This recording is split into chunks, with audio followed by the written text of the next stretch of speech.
Hey guys, what movie are we watching this week? This week, we've got a movie marriage of High Noon, The Whipmaster, and Pee-wee's Big Adventure. We're bringing to you Mel Brooks's Blazing Saddles.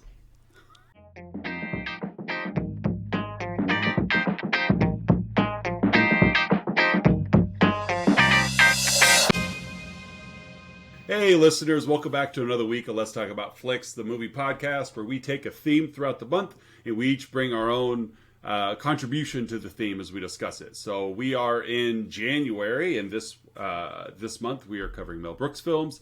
I'm one of your hosts, Oz. And I am Curtis. And today we are talking about Mel Brooks's, we could call it a masterpiece because just about everything the guy's churned out is a masterpiece. But we're talking about Blazing Saddles today. Yes, one of the most revered comedies and even films, I think, in American history. Oh, for sure, for sure. So we do want to kind of kick off with a little disclaimer of sorts, just because of the tender subject of today's movie. So Curtis, go for it. Yes, Mel Brooks and writing crew did not pull any punches in how they addressed certain topics here. So the intent of our podcast, Let's Talk About Flicks, is to have fun with and celebrate films. Because of Oz and I, our particular background, race, ethnicity, gender, sexual orientation, wealth class, and our overall privilege, we are not particularly well equipped to provide the kind of deep, meaningful commentary that this kind of film would deserve. We're certainly not going to use some of the words or phrases that are used in the movie. No. We will, however, point out some objective things that anyone can see, not necessarily hear, but see when watching the film. And kind of celebrate some of the general points that filmmakers are making. If you do want more nuanced commentary from us on this film and others, you can listen to our non-existent other podcast, Let's Talk About Social Anthropology. So, well put. So I think it is important, too, to note that, Curtis and I, we come from a spot where people are people. We love everybody. Mm-hmm. So this is definitely a film where one could easily take sides, and I think, as you'll see as we're going through this, that we understand it's a film. Reading some of the trivia, the characters understood it was a film, that they're acting out characters. So at no way, I think, it should be stated that, and it's important to understand, these are fictional characters played by real actors that probably were not comfortable using some of the language themselves. Yeah, and some of them even have said that, have come on record and said that. Yes. So they were very uncomfortable in the filming of the movie, but they were also given the privilege of, hey, you're playing a character in a movie that I signed up for. I get it. It comes with the territory. Yeah, it's about the character. It's not about you. And so if you're curious of some of the dialogue, we kick off, or I'll start with our characters before we get to our plot. I'm sorry.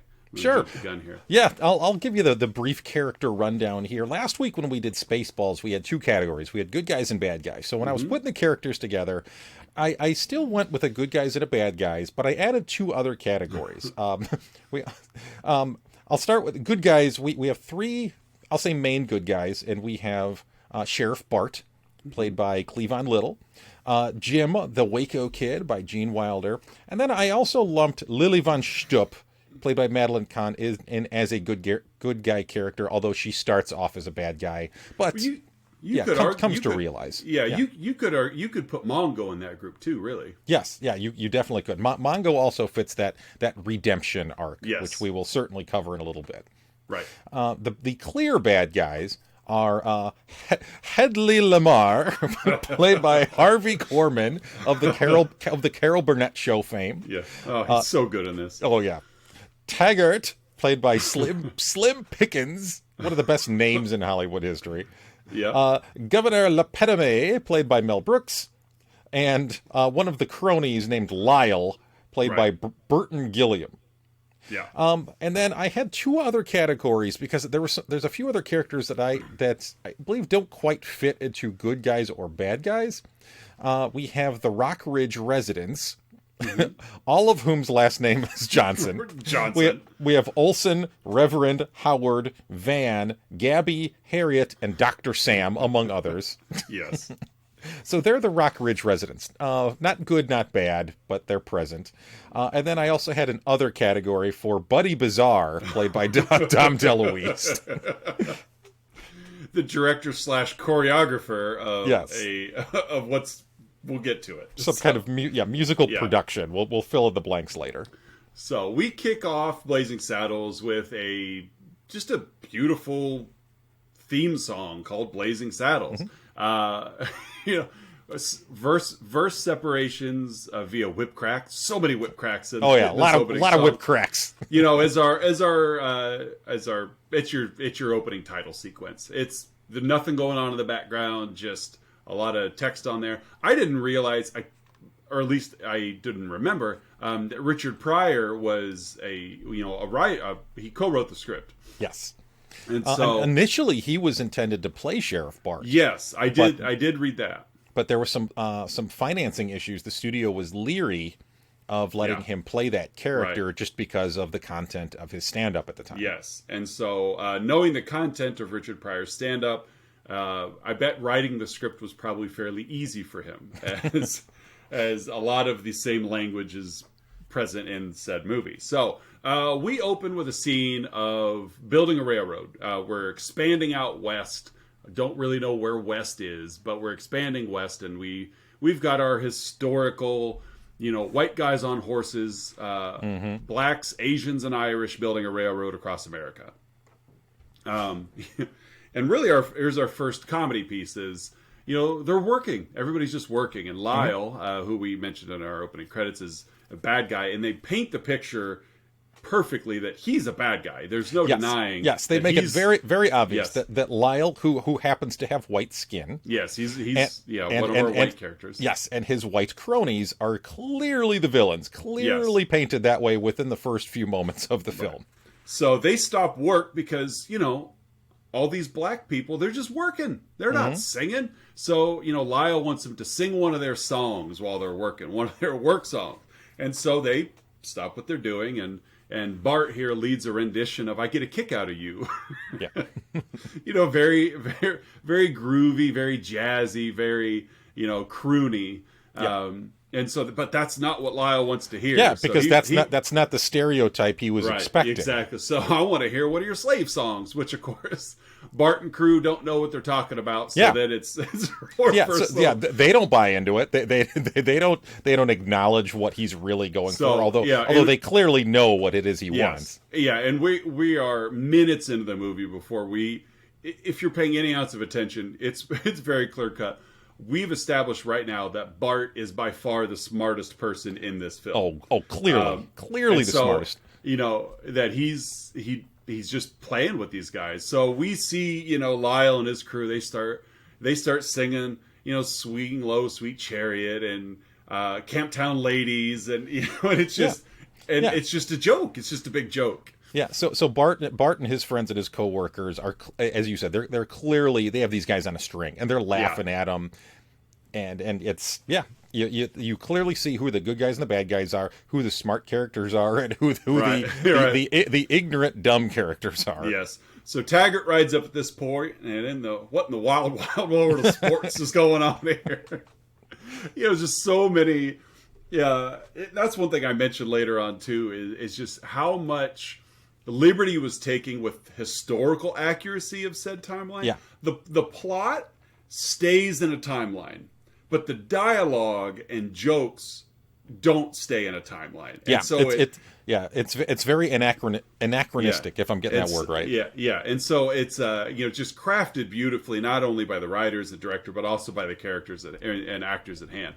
So we need to figure out what's going on. So Taggart and Lyle, they have Bart and Charlie get one of the hand cars, and we need you to go down the tracks to figure out what's going on. So they ride their hand cart down, and they run into some quicksand, and they're up to their neck. And Taggart and Lyle show up. We got to rescue it. We got to save this. They can't let this go to waste. So they get their lasso out and they rope the hand cart because it's $400. It's a $400 hand cart. It's $400, and so Bart, he's got his foot on the track, and they get themselves out. And then Bart takes and I almost didn't put this stuff in here just because it was so just minor, but it snowballs and avalanches into something else. But so Bart takes the shovel to the back of Taggart's head, and so now Bart finds himself in prison. I mean, he's in trouble. You're gonna be hung now. So that opening scene, really the only purpose it serves, aside from the couple of jokes, is to get Bart from the railroad crew to like in trouble, to get him, to get him to the hangman's noose. Cut to Taggart's and Lamar and Hedley Lamar's office. Hedley Lamarr. And he's telling him and Hedley is the state attorney general of whatever state we're in. Yes, and the assistant to the governor. So, and it's comical because as we see, we do see a number of titles in this movie: sheriff, attorney general, governor, and as they climb up the ladder of importance, the less and less intelligence each one has. When we get to the governor, I mean, he's just an idiot. Yeah. And so Taggart's explaining to Lamar, "Hey, we can't lay the track here. There's quicksand." And so, quicksand. Splendid. And so Lamar comes. He plots this idea of, if we run it through the town of Rock Ridge, and that I could buy up the land before we run it through there, and I'll make a mint as I sell it back. So, Lamar wants the land of Rock Ridge because it's going to be worth millions. But first, I got to get the townspeople out of there. Yeah, we can't just claim it. Right? Yeah, because it's inhabited. So now we cut to Rock Ridge, and it's another kind of slow westerny song, and it's there's cows in the bar, like there was a peaceful town called Rock Ridge. Right. And so but Taggart come up with the idea of, we'll ransack the town and it'll be enough to scare everybody away. And so Taggart and his men ride into town to scare everybody away. They're going to spare the women and children, of course. And I just love the scene where they've got the old lady. They've got her back. They've almost got her like full Nelson or whatever is there. They're punching her in the stomach, and here's our first real fourth wall break, and she just looks she turns to the camera, right to the camera. Isn't this awful? And so we find out the song they're singing, the song that's hearing, the peaceful town called Rock Ridge or whatever. They're actually singing it in church. So I love how it starts from this this kind of traditional like Western intro to a town, and then it picks up the pace as the bad guys write in, and then it continues and morphs into this church hymn. Yeah. And it's revealed that they've been singing it the whole time. Right. So so now the town of Rock Ridge, they're up in arms. What are we going to do? And they're our people have been stampeded and the cattle were raped. Right. I did catch that line. Our cattle were raped. And so Gabby Johnson stands up at his frontier gibberish. Yeah. Not only was it authentic frontier gibberish. It's basically we're going to stay, and the rest of the townsfolk agree. And I just love the subtle joke at this point that everybody in town is named Johnson, and you get that because they always thank the previous speaker by name. Yeah. So that Gabby Johnson is right. Samuel Johnson is right. Howard Johnson is right. So we just have this just ongoing domino effect of just Johnson speaking. And so we have an idea. Go ahead. Yeah. It's I love how you're introduced to the town. And again, you're supposed to frame them as good guy characters, but you clearly get the idea right away that these people are not too bright. Right. They all share the same last name, so you can jump to some conclusions about their family lineage and how narrow it probably is. Yeah, very much so. And they only know what they've always known. They've not been exposed to anyone or anything outside of their family, outside of their town. These are pretty ignorant people. Yes. But yet, in any civilization, any gathering of people, there's, while they're all ignorant, they still morph into a functioning society by their own standards. Yes, they still have some core values that I think most people would celebrate. Yeah. And so they have an idea. Well, we're going to have to get a sheriff. So they're going to reach out to the governor about getting a new sheriff, just getting a new sheriff. And so all of our strands are starting to weave themselves together. We cut to the governor's office, William J. LePetomane. And Oz, how do you know he's the governor? Because his suit coat has a GOV on the back of it.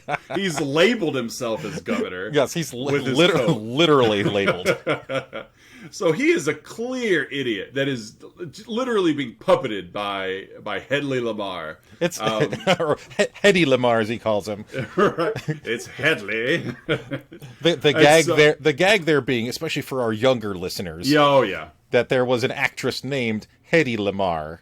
Yeah. And so there's a lot of puns in said movie. Yes. And so, Heddy Lamarr, we even see her name on the Walk of Fame show up later in the film.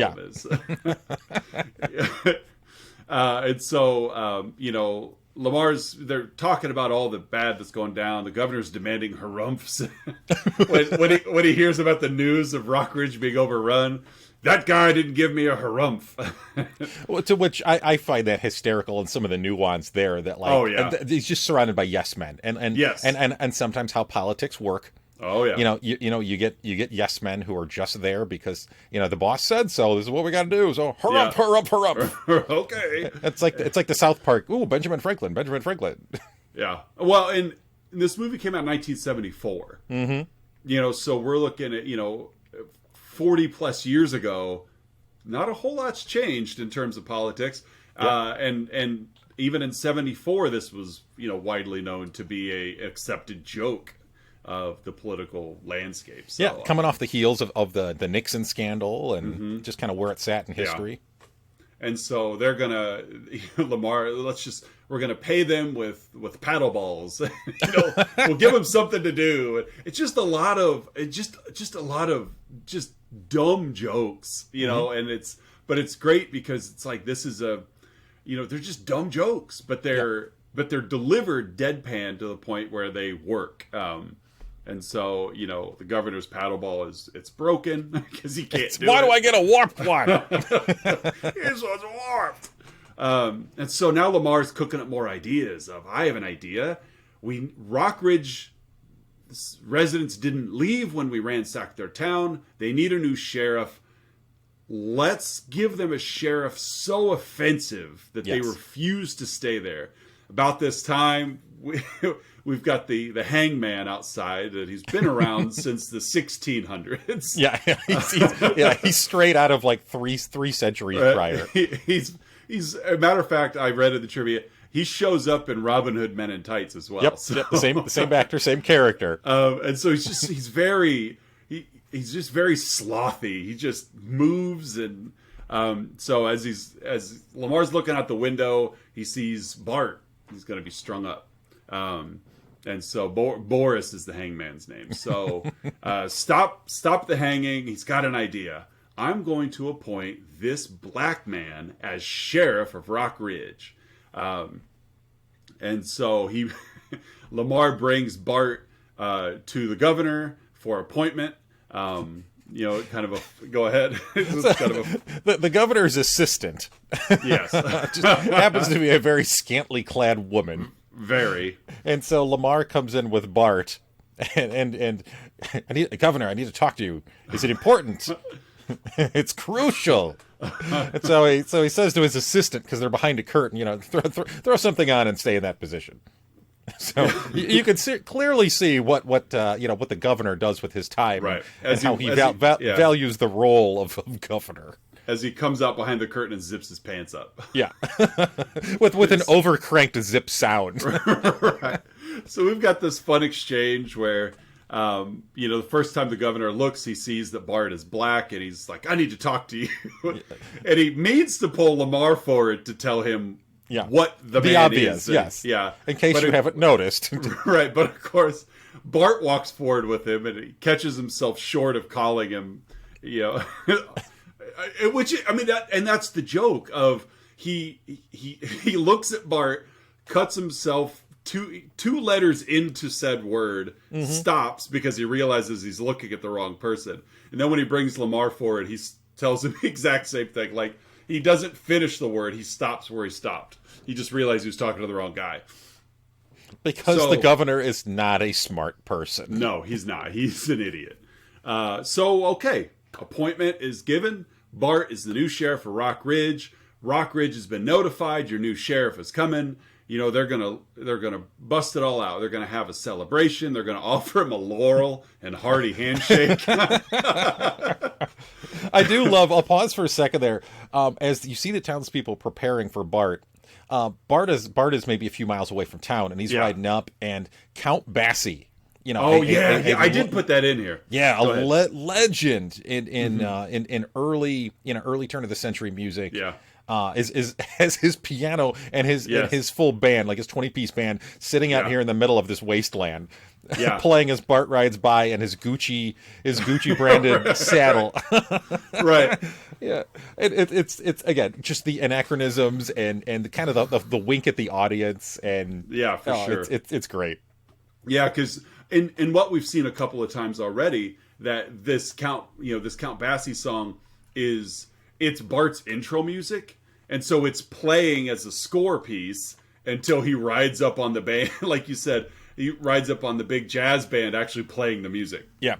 It's the kind of joke that a show, Oz and I know we both appreciate, Arrested Development, used a lot, where, you know, that like the camera pans out and you see that there's something else or someone else there. Yeah.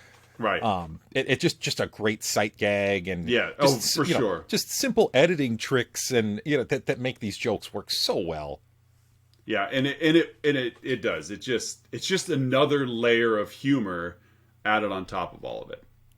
Because again, if like Spaceballs, if this was just a straight riff of Western, you could have some jokes and gags. But when you add these other elements of humor, other types of humor, it takes it from what being like kind of a fun throwaway movie to a classic. Right. Yeah. And like Spaceballs, it's these throwaway gags that make it a comedy. The plot itself is not comedic in either story. It's, Spaceballs, you got a straight sci-fi type plot, but the way they deliver it, deadpan is what makes it work. And same with Blazing Saddles. This plot line is fine. I mean, I could see this plot line being an actual Western, but it's these throwaway gags that really don't impact the plot at all, but that's what makes them funny, is because it's just, you almost have two layers of acting per actor. You've got the one of, I need to stay true to my character in the plot, but I also need to deliver these jokes as my character without influencing my character. Yeah. And so it really is genius on all parts, and they all nail it.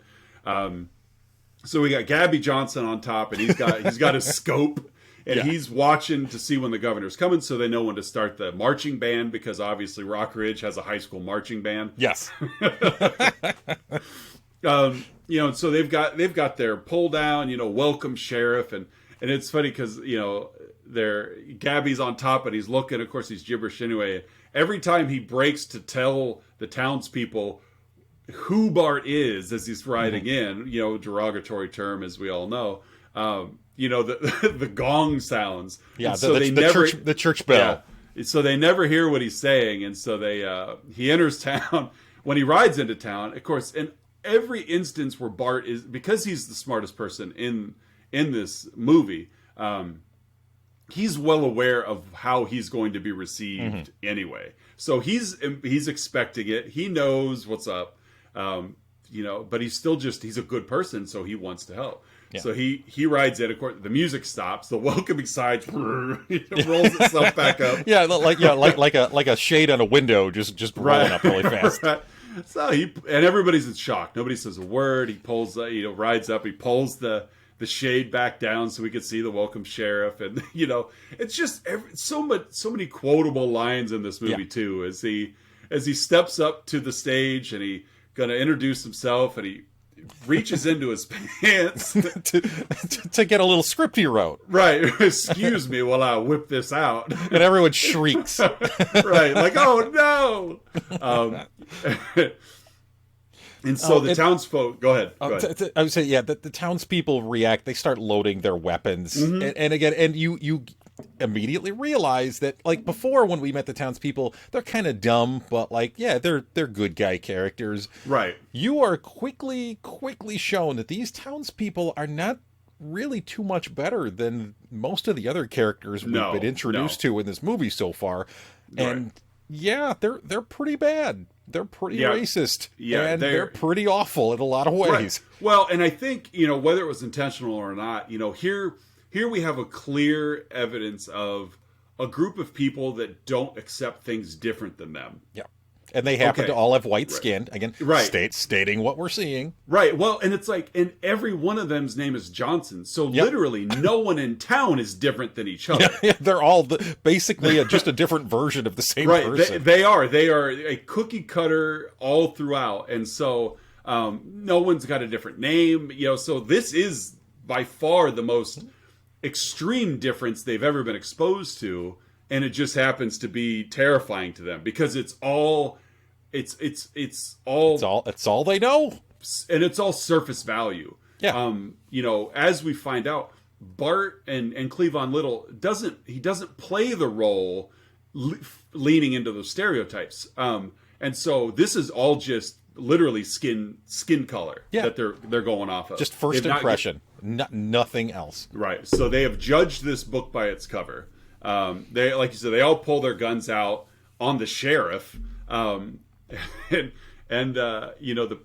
The preacher, he raises his Bible and, we shouldn't do this. We should be accepting. And of course, somebody just shoots the Bible out of his hand. Ironically. Son, you're on your own. Not even God can help you. Right. But Bart can help himself because he realizes, okay. So in another just goofy gag, he pulls a gun on himself. And he assumes another character. Right, yeah. I gotta let you take. I can't talk about this without laughing because just the school marm that will somebody help that man. Yeah, essentially he holds himself hostage. Right.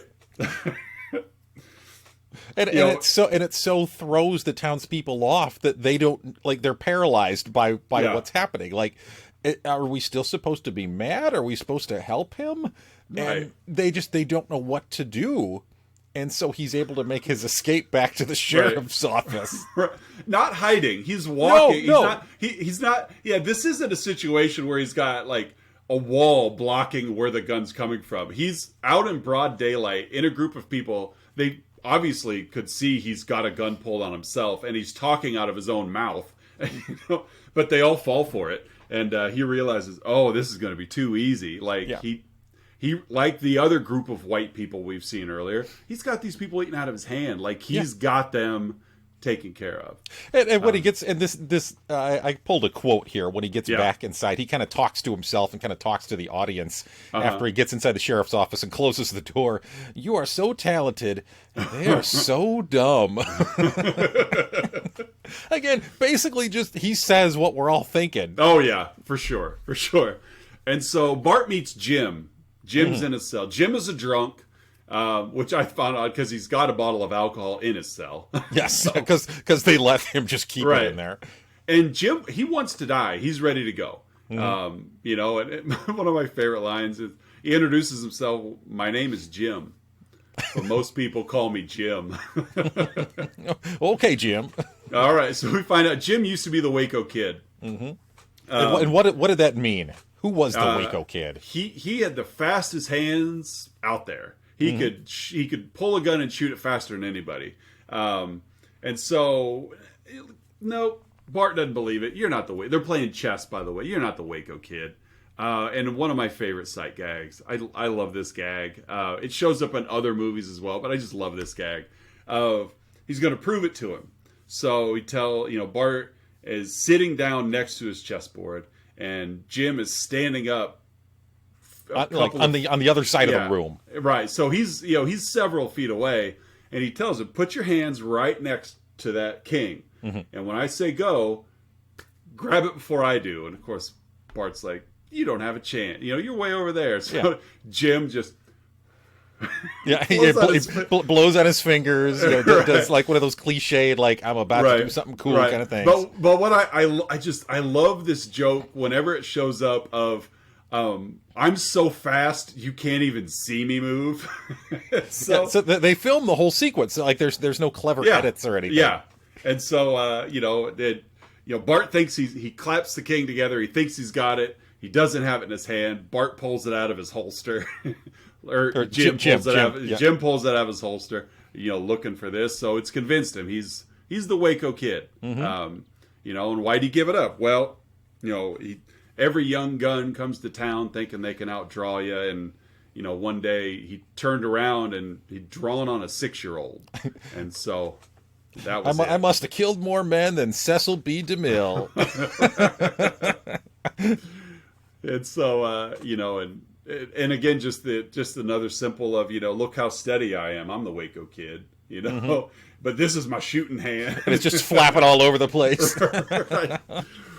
And so so we've got Jim and Bart form a friendship here. They're good. So Bart go ahead. Yeah, Bart tells his story. Jim asks, "Well, this was my story. What's your story?" And we cut to maybe 20 years in the past or so. And this movie is set in 1874. Right. Just for a little bit of context. So it's post Civil War, kind of towards the end of the Reconstruction era, right near the beginning of like the Jim Crow era. You're right. And so this is probably pre-Civil War. So So Bart and his family, like, they're in a wagon train. Turns out we weren't really in the wagon train because they wouldn't let us. Right. And lo and behold, like as he says, the entire Sioux Nation.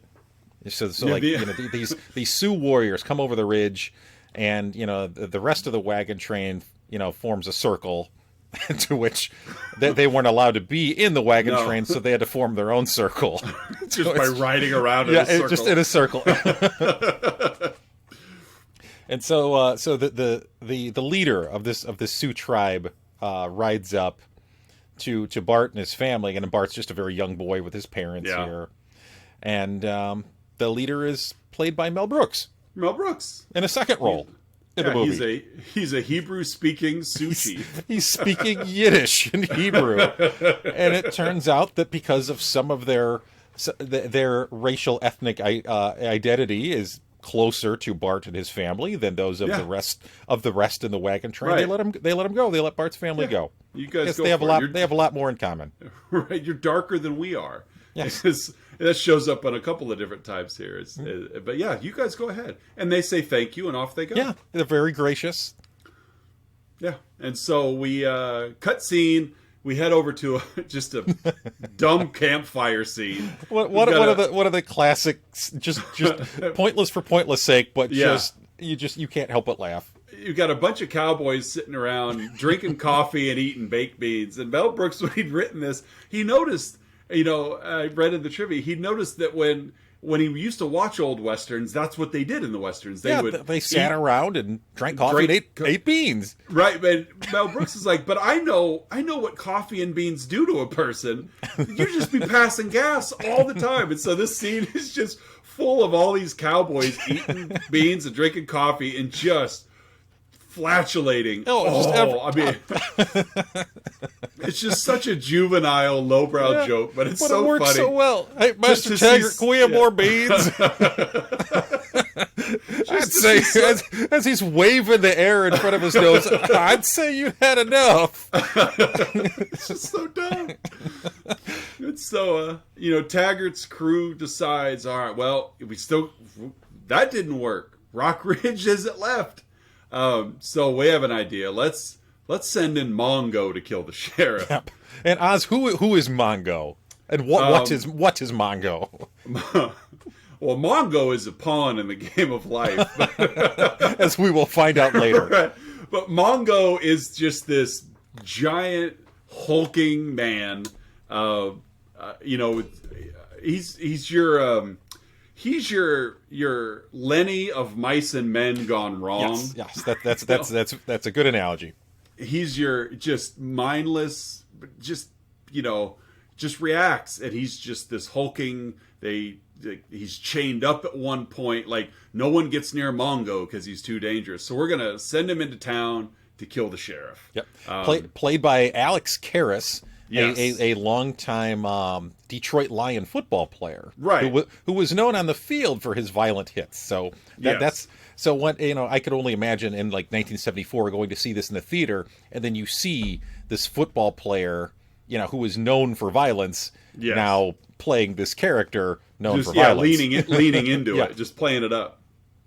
And so Bart decides he tells Jim, I'm gonna. I can win these people over. I'm going to go out. I'm going to win over the townsfolk. I'm going to establish myself in town. Of course, met with resistance. Jim's like they're never going to accept you. Nope, you're not. It's not going to work. But Bart, being the optimist he is, he goes out. Yep. I'm going to do this. So about that time, Mongo comes riding into town on this just gigantic Brahma bull. It's school bus size. It's so huge. Yep, and Bart, in the meantime, I'm gonna speak euphemistically here. Yes, one of the residents who you would, a kind, sweetly old lady. Right, we saw her getting punched in the gut. Yeah, earlier. The one who was the same one getting punched. Refutes his offers to help. Oh yeah, yes, using some choice words. Up yours was one. Yes, with an added euphemism. Yes. And so Bart, he finds himself back in his office just beside himself, like, I can't believe that didn't work. I'm just being a nice guy. I'm their sheriff. Yeah. To which Jim says, these are simple farmers, people of the land, the common clay, morons. And I read the trivia afterwards. And so even when I watched that scene of Cleavon Little staring straight ahead, Gene Wilder whispering in his ear, you got a real tight cut on him. And just straight face as he's heartbroken by what he's just encountered. And when Jim drops the morons line and Bart breaks and cracks up and starts laughing. Even when I watched it before I read the trivia, I'm thinking that looked genuine. Like that. Yeah, that was Cleavon Little laughing. Yeah, that was not Bart reacting. And reading the trivia, like you said, it was absolutely Gene Wilder. He broke character, not Gene, but Cleavon Little broke character reacting to that, and it was just so natural they left it in there, which I thought was great because it works. It was funny. And again, and you're supposed, as the audience, you laugh with him because the Jim character calls it exactly as it is. Yeah. These people are morons. Which I didn't think about this till now. Jim clearly doesn't fit in town either. Yes. Even though his racial and ethnic makeup is a lot closer to the townspeople, but he looks like them. But he's still an outsider. And we never catch Jim's last name, so I'm assuming, and with him being the Waco Kid, he's come through town. Yes. He's not Jim Johnson. Yeah, I was just going to say his last name is probably not Johnson. Right, and so he comes through town, and he quickly sees as well how just dumb these people are. So now we're back where we are. Mongo comes riding into town. And he's riding in because you hear a rumble. Right. And the camera starts shaking. Right. So Mongo's riding into town on this giant bull, pulls up, he's told he punches a horse in the face. You can't park that animal there. It's illegal.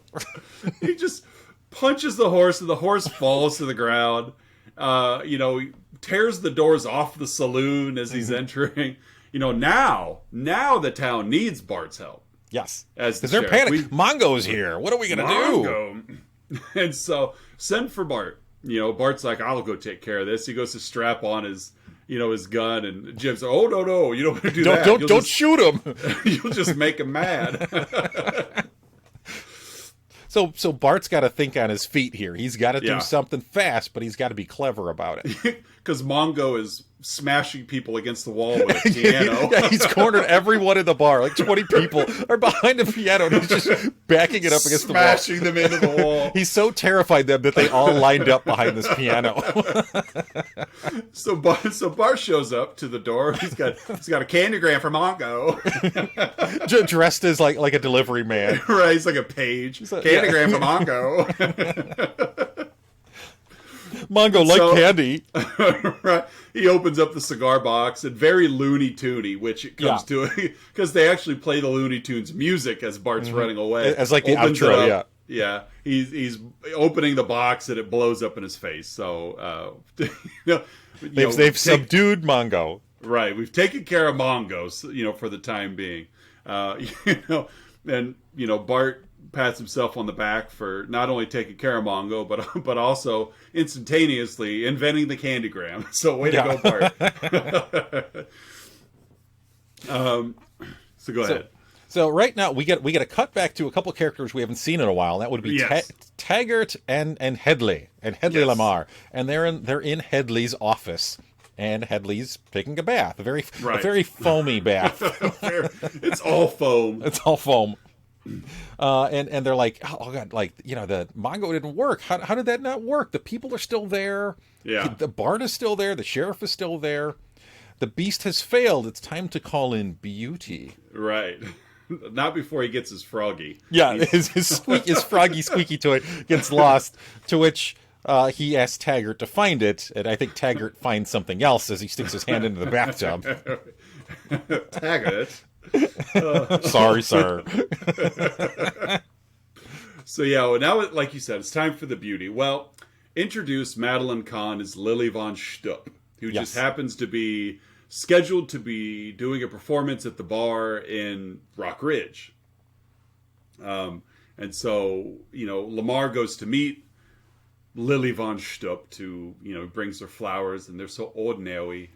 Played by Madeline Kahn. Oh, Madeline Kahn. Oh. She's so excellent at everything she does. Yeah. And so, we're going to seduce the sheriff. We're going to seduce Bart. We're going to win him over to where, because nobody can resist Lily von Stupp. Mm-hmm. No one. And Bart is starting to get accepted by the townspeople. He defeated Mongo, so they realize they might be accepting him. Lo and behold, right? A little bit, yeah. Like the old lady from earlier brings him an apple pie. Mm-hmm. Of course, makes him promise that he won't tell anybody that they've spoken to each other. But again, he's still. Yeah, so uses the same slur, right? Yeah, in the apology as she did before, but baby steps. Yeah. Well, and that's important too, because Bart gets that too. He's smart enough to realize that you're not going to make giant gains with unintelligent people instantly. You have to take what you can get. Yeah, so he's got to be patient in this endeavor if it's going to work, and so and he is willing to be patient with them. So we've got, Lily is now playing in Rock Ridge. Madeline Kahn's so awesome. Yeah. After her performance of I'm so tired. Where basically she just rattles on about all the men she's been with and how tired she is of men. How bored she is. Right. She's so bored of men. And she's German, obviously. Yeah, she's very German. She's referred to as the Bavarian bombshell. Right. She even brings out foot soldiers for her performance. Yeah. like the backup dancers, the backup singers. But her whole song here, which Mel Brooks said is the dirtiest song he's ever written. Oh yeah, the entire song is innuendos. It's just one long innuendo. Yeah, but she's just so bored and tired of men. She's been with them all again and again. Everything below the waist is kaput. And so so we get from the song that she clearly can have any man she wants. So as the song is wrapping, Jim and Bart are in the back of the bar, watching and listening, not in the midst of the hooting and hollering, 50 cowboys who are there to see her. Right. And Bart gets a letter. And I love this gag for multiple reasons. Jim's like, oh, what is it? And so he reads this letter, and it says, he reads it aloud. I must see you alone in my dwessing womb. Which means that she actually spelled it that way in the letter. She wrote it. She wrote dwessing womb. Like not only she doesn't just have a speech impediment. She's got a literary impediment as well. She writes in her impediment. Yes. To which Gene Wilder gives a great spit take. And we then cut to Lily's dressing room, or her dwessing womb. Dwessing womb. What happens as Bart enters the dwessing womb? Well, like immediately afterwards, I don't recall, but we're gonna just get down to brass tacks here. Yes. we're just, he brings her a rose. Oh, a woes. How romantic. How romantic. So we're just going to cut to the chase. She has him go sit on the couch. She's going to turn the lights off. So she goes to change it to something more comfortable. Comfortable. And she comes out dressed like a Playboy bunny at this point. She's already pretty scantily dressed. Right. Yeah, she's already in she's already in lingerie. She actually puts on more than what she had on originally. But yeah, it's got tails that it's just so ridiculous over the top. Looking. Right. And so she turns the lights out because, she's going to do what she's been hired to do. She's going to seduce him. Right. She's interrupted by Hedley, who comes to the door and asks how it's going. He's like, wet sauerkraut in my hands. So she and then, just another, just another inappropriate joke. It is dark in the room. She's turned the lights off, but of course he's a black man, so she has to. Where are you? Like she can't find him. Because makes her way, even though she's brighter than most of the other characters in the movie, she still is clearly has a ways to go. Right. So she makes her way across the room, and asks, "Is it true what they say about you people?" And, it's twoo. And as you hear a pants unzip sound. Right. And then cut. That's, we find out, she's been seduced. Yeah. He did nothing to seduce her, but the difference in characters, not only in movie character, but just the difference in appearance and the difference that he provides as the diversity in this cast it's just so overwhelming of everybody's ordinary life that, that once given a chance, everybody is won over by Bart. Because it's different doesn't mean bad. And everybody up to this point is, if it's different, it's bad. Mm-hmm. If he's black and I'm white, well, then he's bad. And we find out that, no, you can't judge that book by its cover, etc. Yeah. And when people spend time with him, they love him. Right. And we establish in the movie, like I said, within minutes that he is smarter than everybody in the movie. But he really doesn't use it to his advantage all that often. Really just to get himself out of a sticky situation, like holding himself hostage earlier or something like that. But he respects where they're at and what his position is, and he's trying to help them. We get to then, moving along here, one of the best like cut twos I've ever seen. Oh yes, because it cuts from the evening, in the dressing room, from pitch black to they're sitting having breakfast, and and in a pair of tongs she's holding up a gigantic sausage. Right. Would you care for another Schnitzengruben? You're right. It's just one of the other, not related to this, but in terms of just perfect jump cuts is, one of mine is in Christmas Story, where Ralphie's mom makes him, she makes him put soap in his mouth. The soap, yeah. Yeah, and he goes to vomit into the toilet, or she does, or somebody goes to vomit into the toilet. Cut to her opening a pot of chili. Yeah.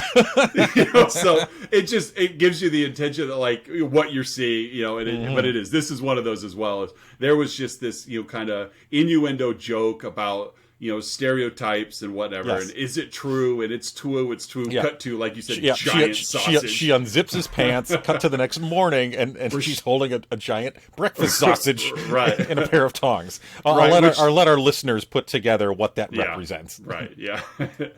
And so... And what he had 12? 12 Schnitzengrubens is enough.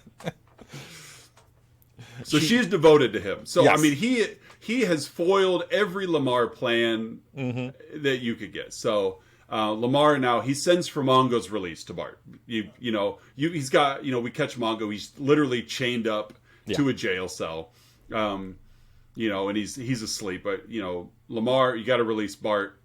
So he does. He splashes water on his face. Of course, Mongo instantly breaks all the chains. He could have been free at any time. And Mongo doesn't want to go. Yeah.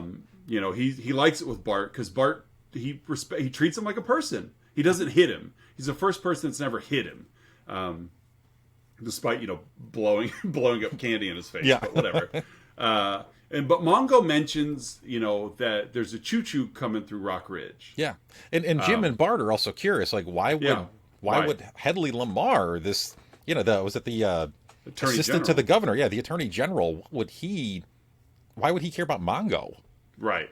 Why does he care about Rock Ridge? So. But yeah, Mongo mentions it's something to do with choo-choo coming through Rock Ridge. And so, Bart decides he's going to go to the railroad and investigate. Yeah. So, I have a quick aside story about that scene with the choo-choo.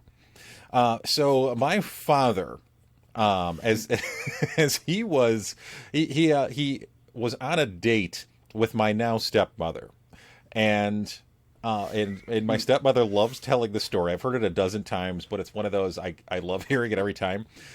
They both indicate now that the date went well, but she didn't quite know what to make of this nice guy because he kept referring to the choo-choo. I can still see your dad doing this. I love your dad. And she hadn't seen the movie. She didn't know the reference, and he kept, it has to do with where choo-choo go.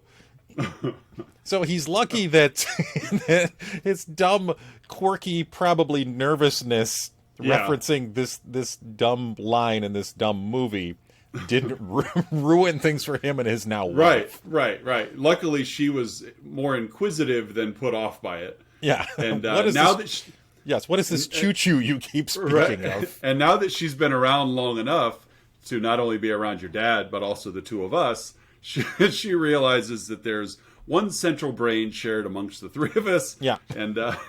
And she just enjoys going along for the ride. Yeah. She will admit that she misses the vast majority of the jokes on said ride, but she likes being there and seeing us all happy together. Yeah. She's a passenger on the choo-choo. Yes. She is a pawn in Game of Life. So we cut to the railroad yard. Yep. Everyone's excited to see Bart. And they quickly reveal that, the plan is the train's going through Rock Ridge. So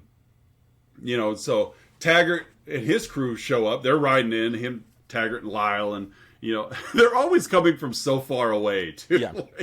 We gotta build up a head of steam here. So they come riding up, and they're going to kill Bart. Let's do it. Let's shoot the sheriff. Yeah, he hit me with a shovel. Yep, we're going to take care of this now. But while Taggart brought his 6 or 7 armed people, Bart brought Jim. Mm-hmm. And Jim is the Waco Kid.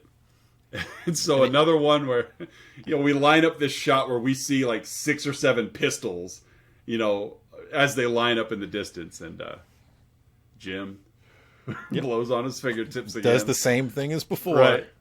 Camera cuts away from Jim before he unholsters, cuts back to him, and he hasn't moved. But all these guns get shot out of hands. I just love this joke. It's just so dumb that you move so fast that no one sees you move. And literally, we don't see him move. We literally don't see him move. That's why it's so funny. And so, Lamar. We cut back to Hedley Lamarr. He's upset because nothing has worked. Yeah, every one of his plans has failed. So he's got an idea. We're going to bring an army. Actually, it's Taggart's idea. We're going to get an army. I've got it. We've got to bring in another just joke of, Lamar's got the idea of we're going to bring in every dastardly, dirty, nasty murderer, killer you could think of. And take this down. He yells to Taggart, take this down. Get out some notes. Write down. Taggart's looking for a pencil and something to write with. As Lamar just keeps spouting out all the people that he wants to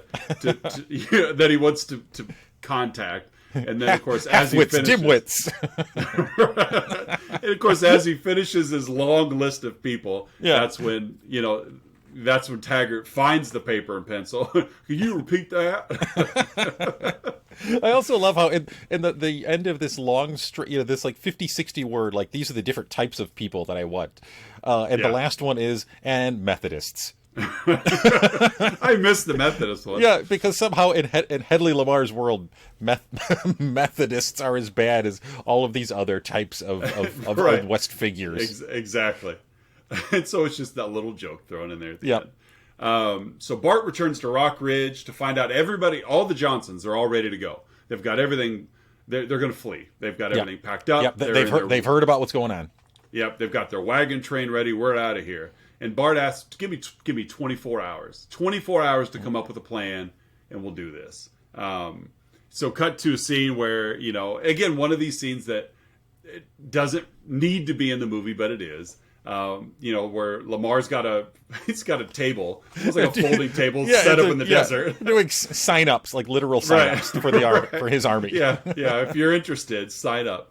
And so there's just this long line of every historical bad guy perception you could think of.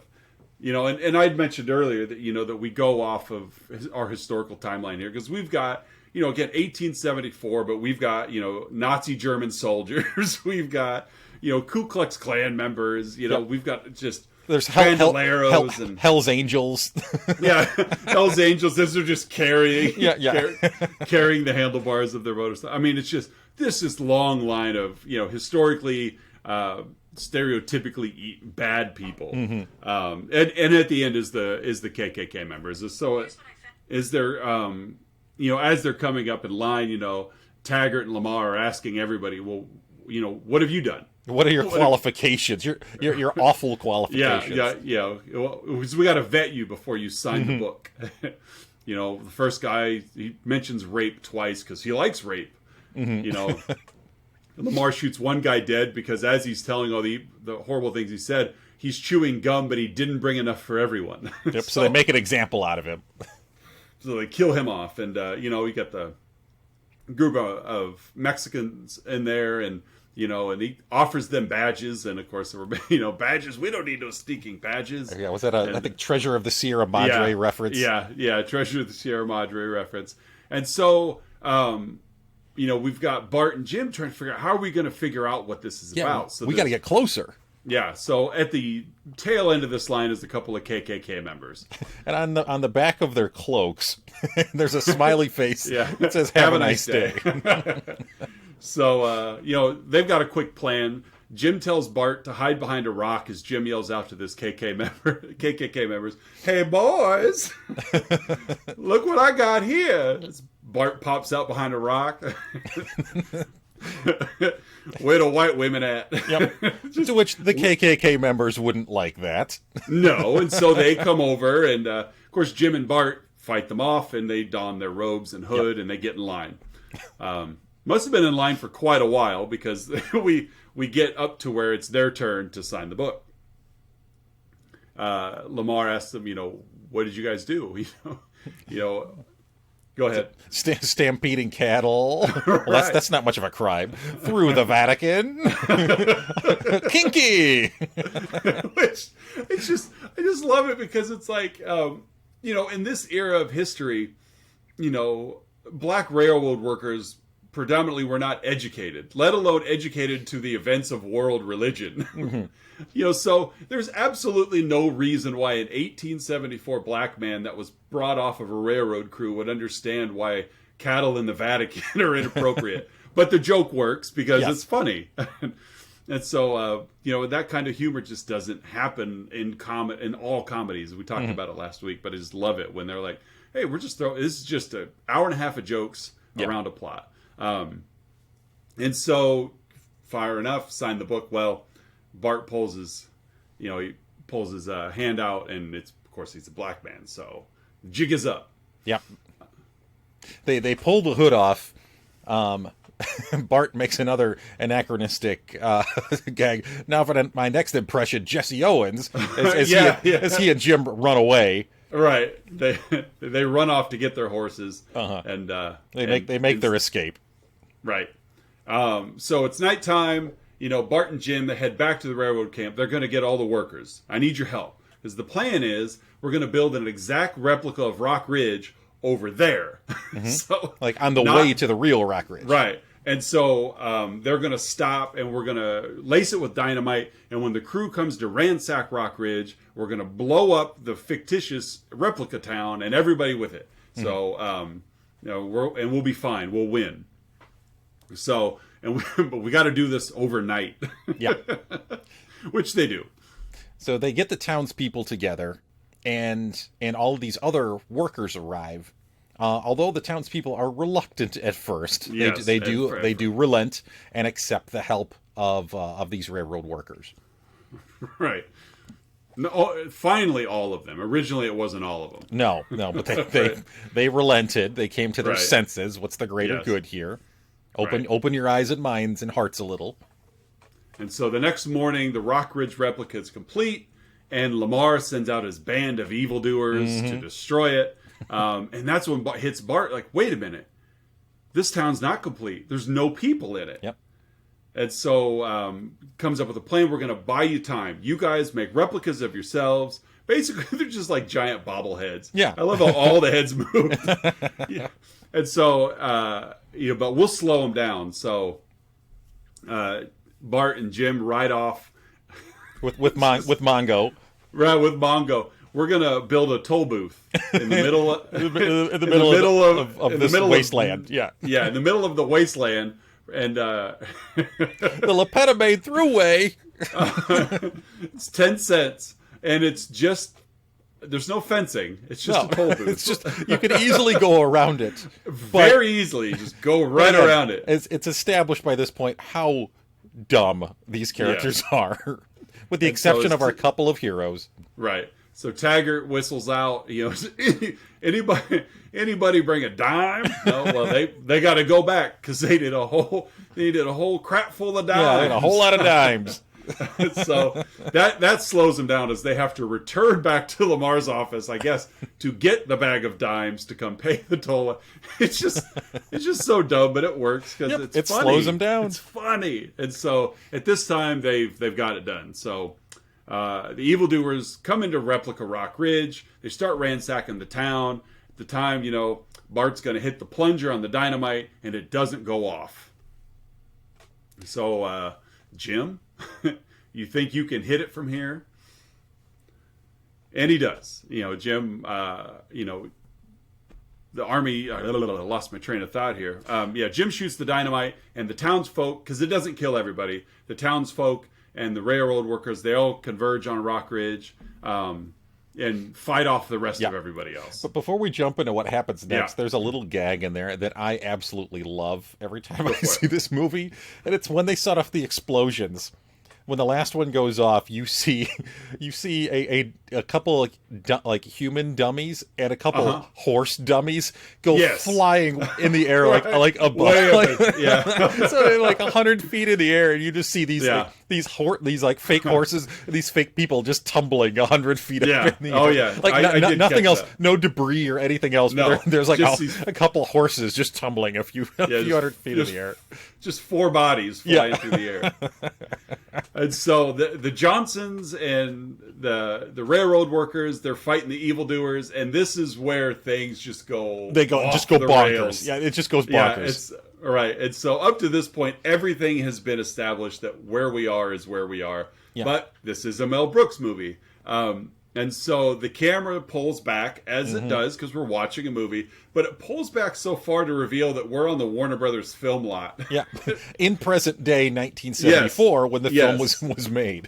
Right, so we've watched everything in this movie as a viewer of a movie, but now we're the viewers of movie making. Yes. As we cut to another soundstage and a whole nother production of a whole nother movie. And I'll let you take it from here. Sure.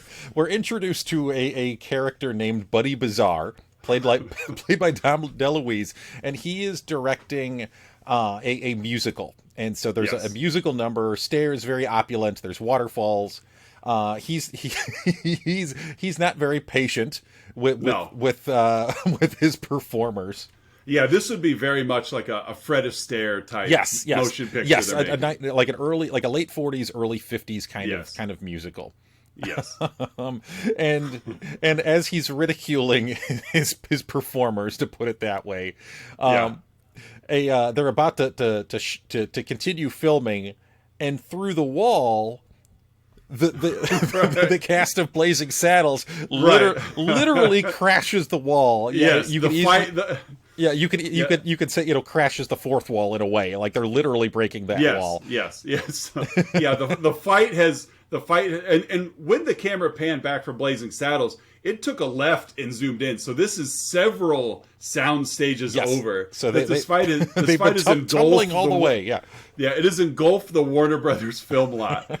It's just funny because it's like they're fighting in character. Yeah, exactly. That's what I was going to say. Is they're still in character, yet we see them as on a sound lot with actors, and so and so that turns into a fight. Then we cut to the commissary where people are eating lunch. Yeah, it's like a cafeteria. They're there, the studio commissary. And the fight breaks into the commissary. And pies are being thrown every which way, left and right. There's a studio tour going on. Those people go into the commissary, come out covered in pie.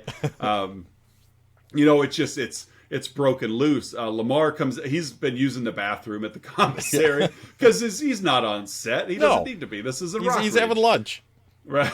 So he hails a taxi because he's got to get out of here. Get me out of this picture. Yeah, he has to literally be driven off of the movie. Yeah, where to? Get me off this picture. And then Bart, who's still on horseback, he goes chasing down the taxi. Hedley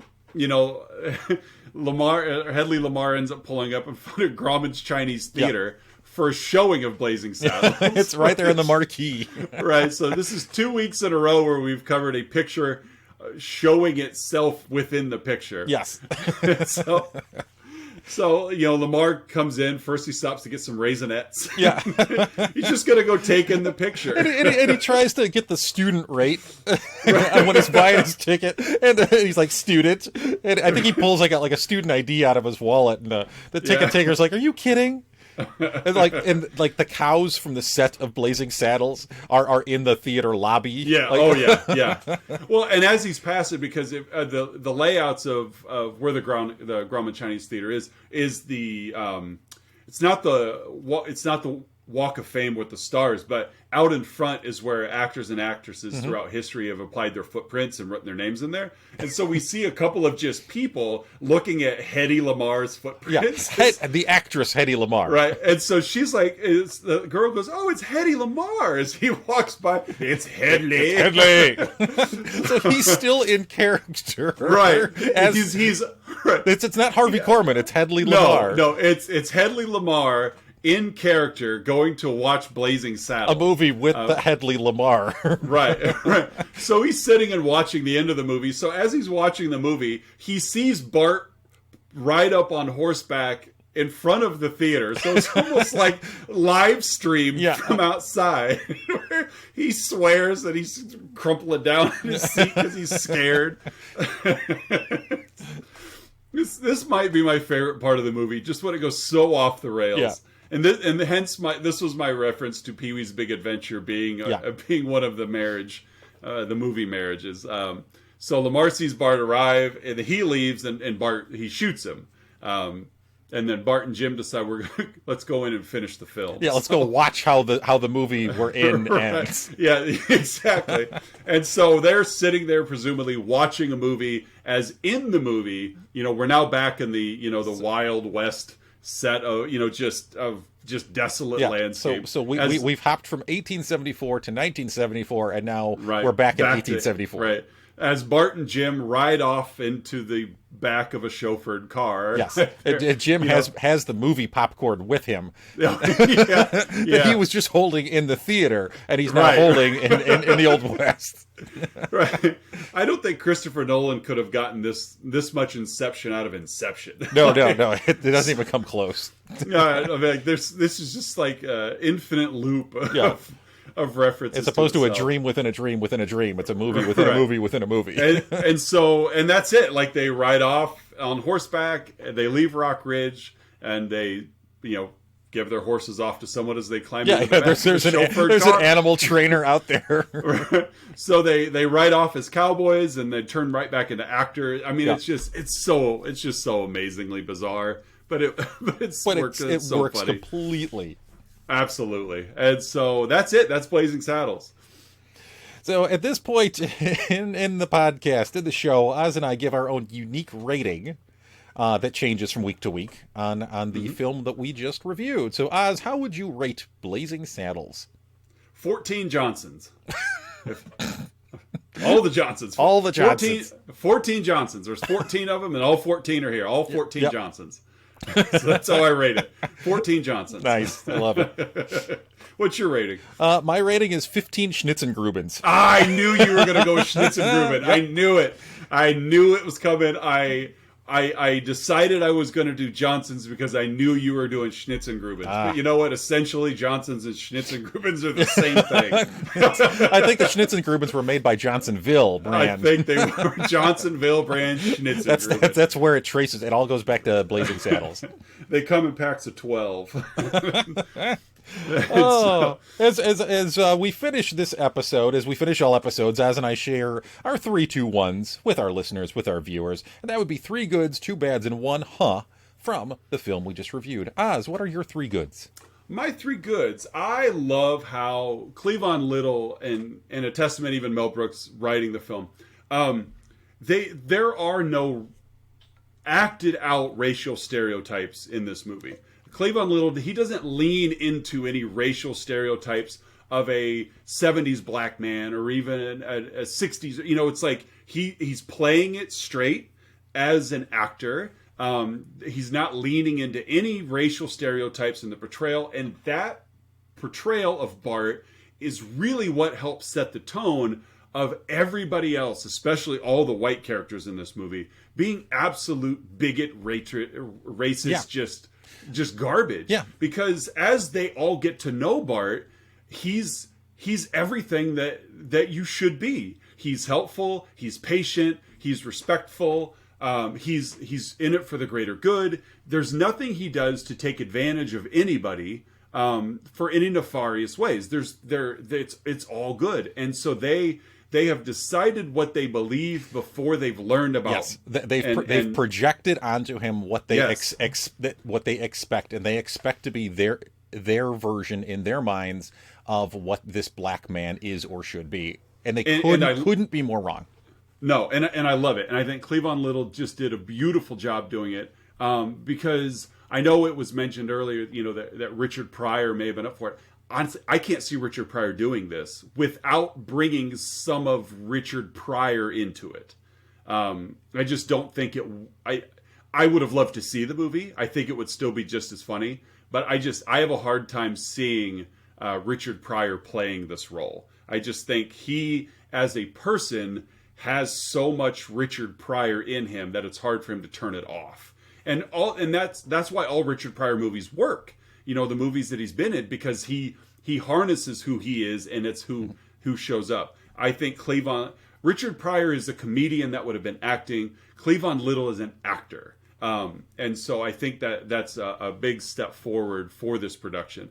I read that they took him, I mean, he's a stage performer. Mm-hmm. They took him, you know, off of, you know, doing plays to do this. So he had to learn how to be a movie actor and play to the cameras. But I think he just nailed it. Yeah, I couldn't agree more. You know, I love Jim Wilder's character, Jim. I just love Jim. I love smart people performing dumb jokes because it just makes them funny. You know, when you've got smart actors that can perform stupidity well enough that it's funny. It doesn't look stupid, it looks funny. And case in point is Jim's not moving to portray how fast he is. Like that to me is just hilarious. He doesn't even begin to move. He just sits still. He's so fast you can't see it. So Jim is played by Gene Wilder is my second. And then I really like just all the jokes that ignore the historical chronological timeline of history to land a punchline. The reference to Howard Johnson's Orange Roof. Yeah. You know, Jesse Owens, even the KKK and Nazis, and there's a plethora of others. The Gucci hand, you know, the Gucci saddlebag, you know, all of these jokes that obviously were not relevant in 1874, but are funny in 1974. They figured out a way to put them in there, and the movie doesn't work as a comedy without that level of comedy in it. So those are my three goods. How about you? My three goods, I'm going to start with Harvey Korman. Harvey Korman, again, who was a player primarily known for the Carol Burnett show. They could not have gotten that casting any better. Oh no. Not the biggest name in comedy at the time, not the one who has this long lasting resume, but just nails the character. The example of perfect casting. He's just a scumbag. Yeah, just this sniveling. He's the only of all the villains, he's the only one who seems to have some kind of brain in his head. And it's not that he's significantly smarter than the others. He's just a little craftier than the others, and even like the governor or whatnot, but also just kind of represents, and his character also represents kind of institutional racism in a way, because it's literally coming from the government, from this large institution, and he plays it so well, and there's a goofiness and a playfulness that, although it's like any good villain, like you should hate the character, but you still love to see him on screen. Right. Yeah. Exactly. My second good is just the risks this movie took. I won't go into detail at this point. We've talked about a lot of them, and in a lot of ways, this kind of tangents off of one of your goods as well, Oz, which I think you were very articulate in how you described that. But this movie took some big swings, and not just with comedy, but just and how it approached some pretty touchy subjects of race and wealth and class, and it's able to skewer them in a way that still leaves some dignity, for these topics. Yeah. And just the tightrope this movie walks while still working. I cannot imagine, how this movie could be made in its same form today. But it couldn't. But Mel Brooks pulled it off. My last good is just the bonkers last 10 minutes. Just when they're fighting in the fake rock ridge and the camera pans out and you realize, wait, I thought we were in 1874. Now we're in 1974 in Burbank, California. Exactly. on the lot of the Warner Brothers studio, and we're literally crashing fourth walls. Not figuratively, but literally crashing walls. Yeah. And then we end back in 1874 again somehow, but it works.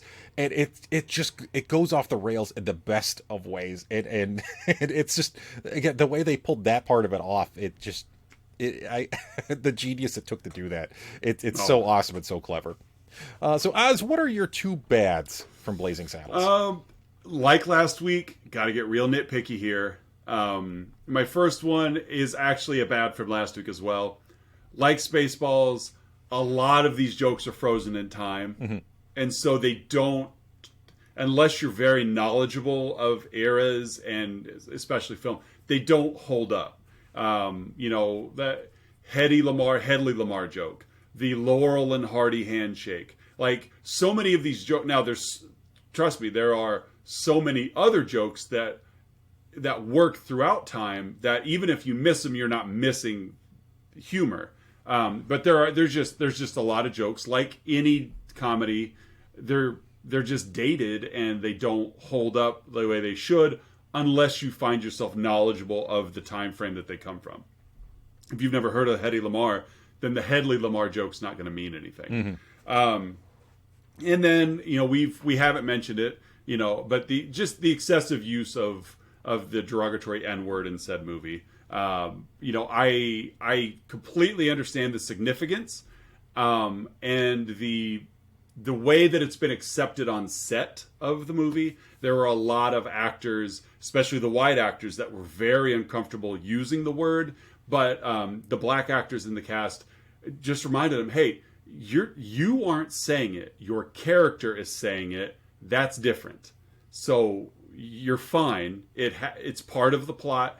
And again, all of these people signed up for this movie. They auditioned. They were approved. So it wasn't as if they were forced into working on a film that they weren't comfortable with the plot or the language of. They knew what they were getting into. But it's still, being born in '79, it's something that I understand the historical significance of, but that doesn't mean I have to like it. Mm. And so that's my second bad, is just, I get why it's there, but it just don't like the word. Sure. It's hard not to still kind of feel it, even though you understand the context in which it's using it, and that they're trying to reclaim the power of it and whatnot, but it's still feels, it's a heavy word. Yeah. It still has that weight. Well, and a lot of and it comes from an empathetic situation of I feel for the people that feel that word, you know, because it's a word that obviously has a lot of magnetism towards it, but clearly it doesn't apply to me in the same sense it would apply to somebody who is hurt by it. But I feel their pain because it's just what I think a caring human being does, and so. It's a word that it's got a lot of weight to it. But it's also not 1974 anymore either. And so, you know, as we learn as culture and history continues on through life that, you know, things change a little bit and we're at a better place, I like to think. Yeah. My two bads, the first one is kind of similar. I'll almost kind of pick up where you left off there, Oz. And it's just that like the movie points out, you know, there's a lot of hate and a lot of awful in the world, and you know the villains are very quickly established, and you can immediately tell who they are by the words they're using, and it indicates that there's a lot of work we still got to do, and a lot of awful, a lot of stereotype, a lot of bias still out there. I'd like to think that we're making some progress. Sometimes I don't know. Sometimes it feels like, you know, 2 steps forward, 1 big step back. But that there was and still is a lot of bad out there that we all need to be better about. And then my other one is not enough Madeline Kahn. Oh, agreed. Yeah, agreed. she had the one big, I don't know if they be, but the one sequence kind of in the middle of the movie, and then she popped up a couple of times here and there. As the movie in the third act as it wrapped up, but the world needed more Madeline Kahn, and this movie I would have loved to see it was just a little more with her in it. Is there such thing as enough Madeline Kahn though? No, and that's my favorite Madeline Kahn performance is still Mrs. White in the movie Clue. Yeah. Oh, I love that movie so much. But yeah, she's a gem. For sure.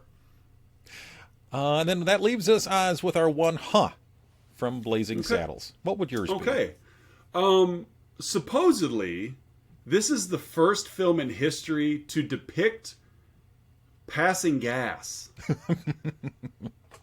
Of all of the things in film history that we've seen, you know, the derogatory words and actions and violence or whatever, this is the first movie that's... Psycho was the first movie to ever show a flushing toilet. Leave It to Beaver is the first TV show to ever show a toilet. You know, there was another one, but it's like 1974 and nobody has ever passed gas on film before. Like, it's one of those things like, really? And it's such a foundational juvenile level of humor that nobody had touched it up to this point. And now it's everywhere. You know, it's you know, you're seeing it on Nickelodeon, you know, as a joke. But yeah, supposedly this is the first movie to ever show it. It's the first to realize and indicate and play into that the fact that farts are funny. Yeah, they are. Farts are funny. Everybody does it. Yep. And it may not be funny if you do it, depending on where you are. Depending on where, yeah, right. But other than that, they're funny. My it has to do with the opening theme song.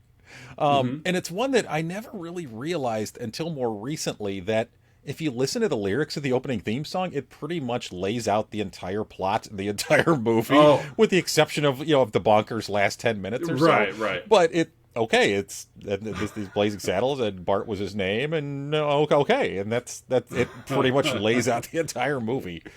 Kind of in a way like we indicated with Spaceballs last week, when about 10-15 minutes in, Colonel Sanders basically says, here's the plot, and then Rick Moranis' Dark Helmet turns directly to the camera and says, everybody got that?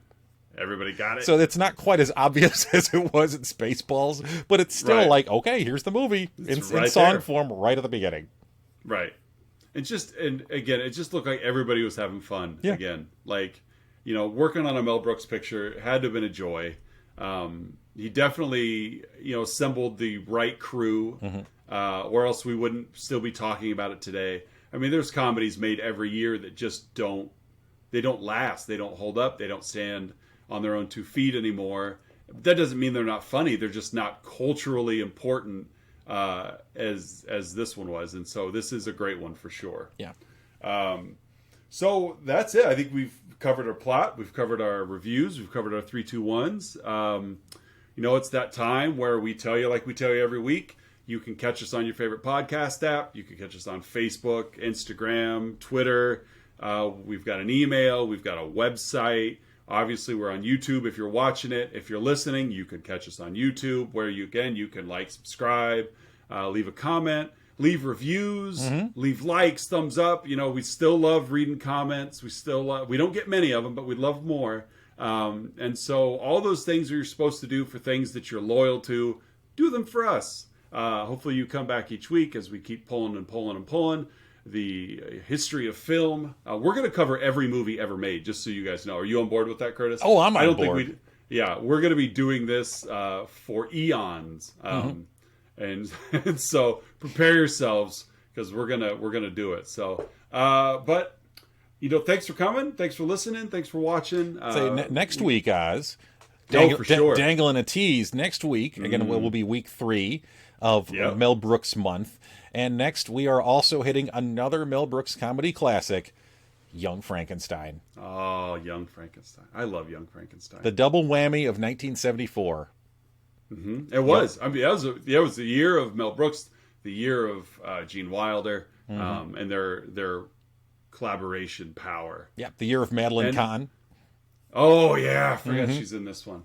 And and I'm glad nobody asks us. I mean, we rate these movies, but I hope we never have to be in a situation where we have to rank them, because I can't do it. I can't say which one I prefer over another. I could say that last month, and with our Hallmark holiday movie month. Yeah, and possibly even 80s John Carpenter month. But I don't think I could do it with Mel Brooks. I can't do it. They're all just fantastic. Yeah. So Young Frankenstein next week. Looking forward to it for sure. All right, Oz, take us out. Yep. For Let's Talk About Flicks, I'm Oz. I am Curtis, and we will hope to be in your ears next week. You guys have a great week. Take care.